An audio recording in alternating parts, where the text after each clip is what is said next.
Hi guys, luto tayo ng tinola. Kalimutan ko nang mag-video. Hindi ko na na-video yung pag-gisa ko guys. Huli na. Ayan yung tinola ko guys.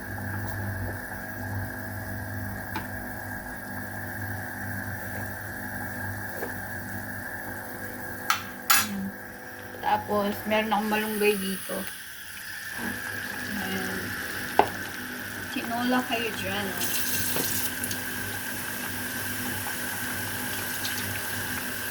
Ito tayo ng tinola guys.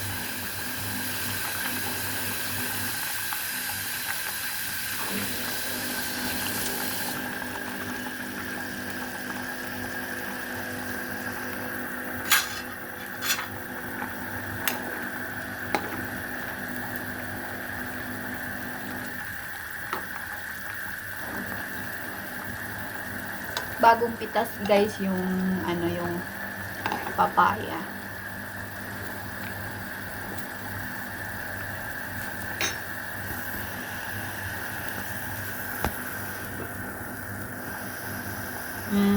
Pagluto na yung papaya guys, pag malambot na ilalagay natin yung malunggay.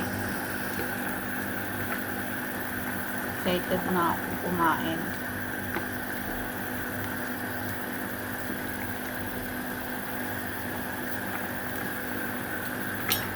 Sarap lang ng pakiramdam kapag nakakapagluto ka ng Pilipinong Pinoy. Kasi sa ibang bansa, napakahirap bumili ng pagkain na Pilipinong Pinoy. Lalo na kung off day mo every Sunday.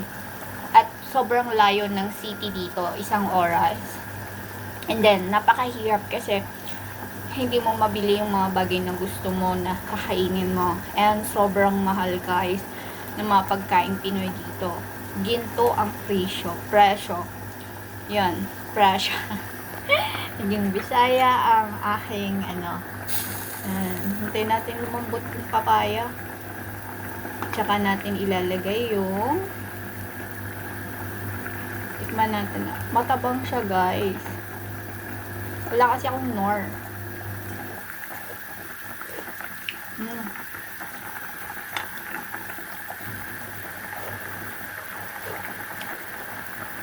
Sarap kahit matabang. For me, masarap siya kasi syempre, alam natin na kapag matabang, healthy. 'Di ba? Guys, ilalagay natin yung malunggay.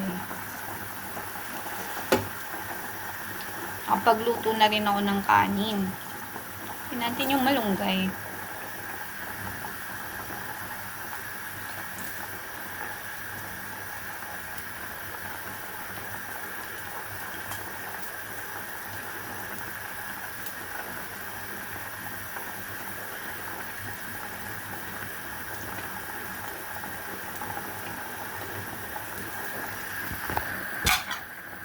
Ayan. Para may lasa pa siya.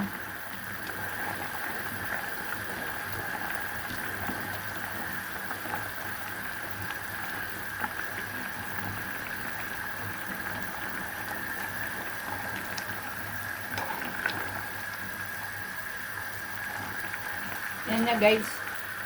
Kakain na ako. Gutom na ako. Ganyan ako magtimula. Bara-bara. Sarap.